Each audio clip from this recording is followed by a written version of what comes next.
حضرت حلیمہ کے گھر حضور کا پہلا دن۔ جب دائی حلیمہ حضور صلی اللہ علیہ وسلم کو اپنے گھر لائی تو معجزات شروع ہو گئے۔ بکریوں کے تھن دودھ سے بھر گئے۔ تمام یہودی یہ سب دیکھ کر بسم اللہ الرحمن الرحیم رحمت للعالمین حضرت محمد صلی اللہ علیہ وسلم کی ولادت مکہ مکرمہ میں ربیع الاول 571 عیسوی یعنی عام الفیل والے سال میں ہوئی۔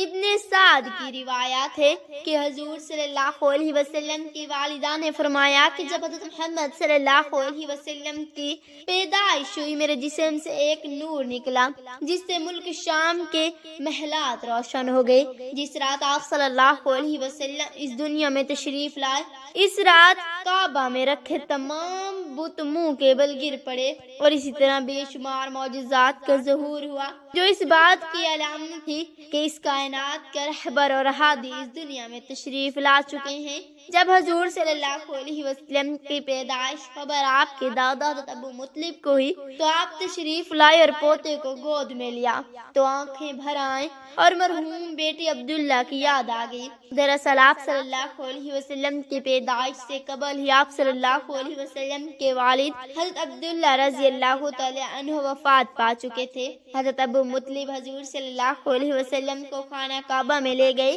اور اللہ سے ہر قسم کے فتنہ و شر سے محفوظ رکھنے کی دعا کی۔ حضرت ابو مطلب نے آپ صلی اللہ علیہ وسلم کا نام محمد رکھا۔ حضور صلی اللہ علیہ وسلم نے 3 دن تک اپنی والدہ حضرت آمنہ رضی اللہ تعالی عنہ کا دودھ پیا اور پھر ابو لہب کی باندھی حضرت صوبیہ نے آپ کو دودھ پلایا۔ عربوں میں رواج تھا کہ پرورش کے لیے شیخ اور بچے کو دیہات میں بھیج دیا جاتا تھا تاکہ دیہات کے صاف آب و ہوا اور قدرتی غذا کے ذریعے ان کی اچھی طرح پرورش ہو۔ دراصل اس زمانے میں بنو سعد اور بنو بکر کی عورتیں مکہ آتی تھی اور نو مولود بچوں کو اپنے ساتھ پرورش کے لیے لے جایا کرتی تھی۔ لہذا جب بنو سعد قریش کے علاقے میں آئے تو عورتوں نے مالدار گھروں سے بچوں کو گود لے لیا تاکہ انہیں زیادہ سے زیادہ مال و دولت اور انعام و اکرام مل سکے۔ لیکن جب ان عورتوں نے حضرت آمنہ رضی اللہ تعالی عنہ کے لال کو دیکھا اور یہ پتہ چلا کہ یہ یتیم بچہ ہے تو نہ مال نہ ملنے کی امید سے آپ صلی اللہ علیہ وسلم کو کسی نے بھی گود لینے سے انکار کر دیا۔ انہی عورتوں میں دائی حلیمہ بھی تھی جو نہایت غریب خاتون تھی اور ان کی اونٹنی بھی لاغر تھی۔ جب حلیمہ سعدیہ کی نظر حضور صلی اللہ علیہ وسلم پر پڑی تو محبت کا ٹھاٹھے مارتا سمندر ان کے سینے میں موجزن ہو گیا۔ لہذا حضرت حلیمہ نے آپ صلی اللہ علیہ وسلم کو گود لیا اور اپنے قبیلے کی طرف چل پڑی۔ حضرت محمد صلی اللہ علیہ وسلم کی گود میں آتے ہی برکتوں کا ظہور شروع ہو گیا۔ حضرت حلیمہ کی اونٹنی جو نہایت ہی کمزور تھی اس کے تھن دودھ سے بھر گئی۔ جب قافلہ کچھ دور پہنچا تو اونٹنی خوشی خوشی قافلے سے آگے چلی جا رہی تھی۔ اس قافلے والوں نے پوچھا اے حلیمہ کیا یہ تیری ہی اونٹنی ہے یا کوئی اور ہے؟ حلیمہ سعدیہ کے شوہر حارث نے بھی یہ سب محسوس کیا تو اپنی زوجہ سے کہنے لگے حلیمہ یہ تو بہت برکت والا بچہ ہے۔ حلیمہ سعدیہ نے کہا کیا مجھے بھی یہی امید ہے کہ یہ نہایت بابرکت بچہ ہے اور خدا کی رحمت بن کر ہم کو ملا ہے۔ جب حضرت سعدیہ قافلے کے ساتھ اپنی گاؤں پہنچی تو وہاں سخت قحط پڑا ہوا تھا۔ تمام جانور کے تھن میں دودھ سوکھ چکے تھے لیکن حضور صلی اللہ علیہ وسلم کو لے کر جب حلیمہ سعدیہ اپنے گھر میں لائی تو بکریوں کے تھن دودھ سے بھر گئے۔ حضرت حلیمہ خود فرماتی ہیں کہ آپ روزانہ میری بکریاں چراگاہ سے واپس آتے تو ان کے تھن دودھ سے بھرے ہوتے جبکہ ہر طرف سوکھا پڑا تھا اور لوگوں کو اپنے جانوروں سے ایک قطرہ دودھ تک نہ ملتا تھا۔ لہذا میرے قبیلے والوں نے اپنے چرواہوں سے کہا کہ تم لوگ بھی اپنے جانوروں کو اسی جگہ چراؤ جہاں حلیمہ کی بکریاں چرتی ہیں، مگر یہاں چراگاہ یا جنگل کا کوئی دخل ہی نہ ہوتا۔ یہ تو رحمت للعالمین حضرت محمد صلی اللہ علیہ وسلم کے برکت کا فیض تھا جس کو میں اور میرے شوہر کے سوا میری قوم کا کوئی شخص نہیں سمجھ سکتا تھا۔ حضور صلی اللہ علیہ وسلم کے آنے کے بعد سے اللہ کی طرف سے حضرت حلیمہ مسلسل اضافے اور خیر و برکت کا مشاہدہ کرتی رہی۔ حضور صلی اللہ علیہ وسلم کی ابتدائی 2 سال حلیمہ سعدیہ اور ان کے شوہر حارث کے گود میں گزرے۔ 2 سال کا عرصہ گزر جانے کے بعد نبی صلی اللہ علیہ وسلم کی نشو و نما اور تندرست درستی کا حال دوسرے بچوں سے اتنا اچھا تھا کہ 2 سال میں ہی آپ صلی اللہ علیہ وسلم خوب اچھے بڑے معلوم ہونے لگے تھے۔ آپ صلی اللہ علیہ وسلم نے اعلیٰ صفات و خوبیوں کے بنا پر بچپن سے ہی باقی بچوں سے جدائی کھائی دیتے تھے۔ آپ نہایت سنجیدہ مزاج اور غور و فکر کرنے والے ذہن کے مالک تھے۔ جب حلیمہ سعدیہ کے بیٹے حضور کو اپنے ساتھ جنگل میں لے جاتے اور بکریاں چروایا کرتے تو واپس آ کر حضرت حلیمہ کو بتاتے ہیں، امی جان مجھے بڑی شان والے ہیں، جس وادی میں جاتے ہیں ہرا بھرا ہو جاتا ہے، دھوپ میں ایک بادل ان پر سایہ کرتا رہتا ہے، ریت پر آپ کی قدم کا نشان نہیں پڑتا اور جنگل کے جانور محمد کی قدم چومتے ہیں۔ ایک روز آپ صلی اللہ علیہ وسلم کے دودھ شریک بھائی دوڑتے ہوئے حضرت حلیمہ سعدیہ کے پاس آئے اور بتایا کہ 2 آدمیوں نے محمد کا پیٹ چاک کر دیا ہے۔ حضرت حلیمہ کے حواس باخطا ہو گئے اور وہ اپنے شوہر کے ساتھ دوڑتی ہوئی وہاں پہنچی تو دیکھا کہ حضور صلی اللہ علیہ وسلم صحیح سلامت کھڑے تھے۔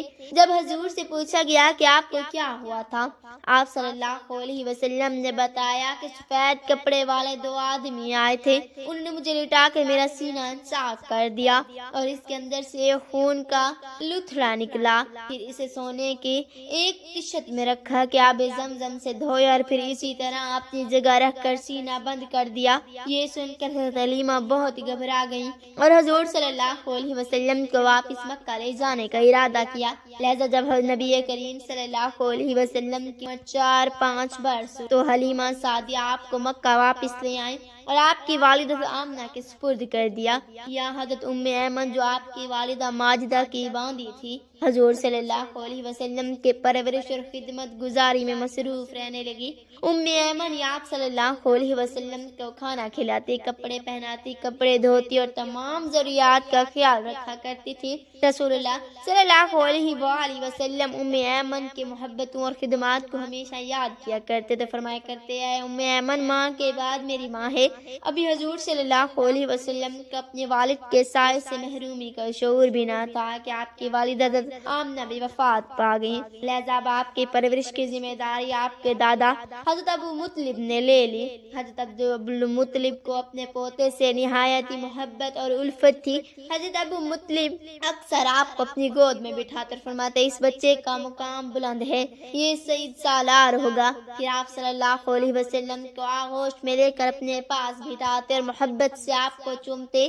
جب حضور کی عمر 8 برس تھی تو ایک دن اپنے دادا کی چارپائی کے پاس بیٹھ کر زاروں کی تار رونے لگے، کیونکہ اس یتیم پوتے کے سرپرست اور واحد سہارا حضرت ابو مطلب کی بھی وفات ہو۔ حضرت ابو مطلب موت کے وقت اپنے اس 8 سالہ یتیم پوتے کو اپنے بیٹے حضرت ابو طالب کے حوالے کر گئے۔ اللہ کی طرف سے رسول صلی اللہ علیہ وسلم کو یتیم رکھنے کی بہت ساری حکمتیں تھیں، مثلا یتیمی میں انسان خود کو بالکل اکیلا محسوس کرتا ہے۔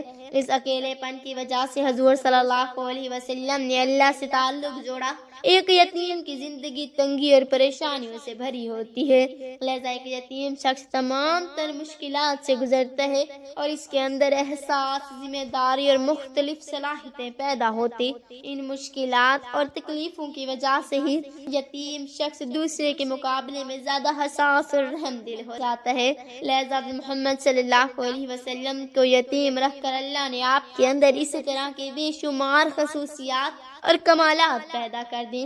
بہرحال اب حضرت ابو مطلب کی سرپرستی میں حضور پاک صلی اللہ علیہ وسلم کی زندگی کا نیا دور شروع ہوا۔ 8 سال کی عمر میں جب کہ بچے دنیا کی اونچ نیچ سے بے خبر کھیل کود میں مگن ہوتے ہیں، حضور صلی اللہ علیہ وسلم دن بھر بکریوں کی رکھوالی کرتے، جنگل میں انہیں چرانے لے جاتے، دوپہر کے کھانے میں بیر کھا کر پیٹ بھرتے اور گھر کے چھوٹے بڑے کام کاج کر کے اپنے چچا حضرت ابو طالب کا ہاتھ بتاتے۔ اگرچہ حضرت ابو طالب نے کبھی بھتیجے اور اپنے بچوں کے درمیان فرق نہ کیا تھا اور دونوں میاں بیوی نے حقیقی بیٹی کی طرح حضور صلی اللہ علیہ وسلم کی پرورش کی۔ حضور صلی اللہ علیہ وسلم 8-9 سال کی عمر میں ہر صبح شہر سے باہر نکل جاتے اور شام تک اکیلے صحرا میں رہتے تھے۔ اکثر اوقات کھلے آسمان اور بادلوں پر نظر جمائے رکھتے اور سورج ڈھلنے سے پہلے مویشیوں کو لے کر واپس آبادی میں لوٹ آتے۔ حضرت ابو طالب ایک تاجر تھے۔ حضرت محمد صلی اللہ علیہ وسلم کی عمر جو 12 سال کی تھی تو آپ انہیں تجارت کے سلسلے میں اپنے ساتھ ملک شام لے گئے۔ شام کے شہر بصرہ کے نزدیک ان کا قافلہ ٹھہرا۔ روایت ہے کہ جس جگہ ان کے کارواں نے پڑاؤ ڈالا وہاں بہر نامی ایک راہب رہتا تھا۔ بہرا نے دیکھا کہ جس درخت کے نیچے قافلہ ٹھہرا ہے اس کی ٹہنیاں خود بخود جھک گئی ہیں۔ اس نے دیکھا ایک 12 سالہ کا لڑکا قافلہ میں شامل ہے جس پر بادل کا ایک ٹکڑا سائے کیے ہوئے۔ بہرا ایک عالم اور دانشور راہب تھا۔ وہ سمجھ گیا کہ یہ وہی موعود ہے جس کی بشارت ہماری کتابوں میں موجود ہے۔ وہ حضرت ابو طالب سے ملا اور ان کو نصیحت کی کہ وہ اپنے بھتیجے کی پوری نگرانی کرے، یہی وہ بچہ ہے جس کے ذکر آسمانی کتابوں میں ہے۔ بہرا نے ابو طالب سے کہا کہ انہیں یہاں سے واپس مکہ بھیج دو، شام نہ لے جاؤ کیونکہ انہیں یہودیوں سے خطرہ ہے۔ حضرت ابو طالب نے چند غلامیوں سمیت حضور صلی اللہ علیہ وسلم کو مکہ واپس بھیج دیا۔ حضرت ابو طالب کا بیان ہے کہ میں نے کبھی بھی نہیں دیکھا کہ محمد نے کبھی کسی سے جھوٹ بولا ہو یا کبھی کسی کو دھوکہ دیا ہو، کبھی کسی کو تکلیف دی ہو یا کبھی کوئی بیہودہ بات کی ہو۔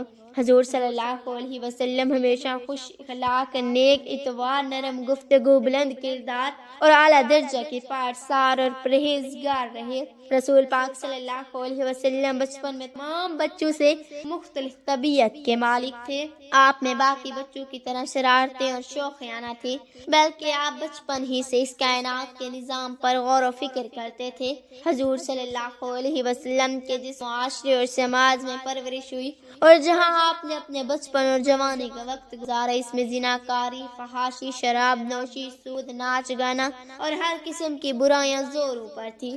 ایسے معاشرے میں تمام تر برائیوں سے محفوظ رہنا کسی معمولی برے عمل سے اپنی سیرت کو داغدار نہ ہونے دیا۔ ایک غیر معمولی بات ہے، ایک دن حضور صلی اللہ علیہ وسلم آنگن میں کھیل رہے تھے۔ اس زمانے میں مٹی کے گھر ہوا کرتے تھے۔ حضرت حلیمہ سعدیہ یہ اپنا کچھ کام کر رہی تھی اور ان کے شوہر سامنے ایک چارپائی پر لیٹے ہوئے تھے کہ تبھی وہاں سے کچھ یہودی لوگ گزرے۔ انہوں نے جیسے حضور صلی اللہ علیہ وسلم کو دیکھا تو تیزی سے چل کر حضور صلی اللہ علیہ وسلم کے پاس آئے اور آپ کی آنکھیں بہت غور سے دیکھنے لگے۔ حلیمہ سعدیہ گھبرا گئی کہ یہ کون لوگ ہیں جنہوں نے ہمارے بچے کو پکڑ رکھا ہے۔ پھر یہودی نے حلیمہ سعدیہ سے پوچھا کہ اس لڑکے کی آنکھوں میں یہ لال رنگ کے دوڑے ہمیشہ رہتے ہیں یا کسی بیماری کی وجہ سے ہیں؟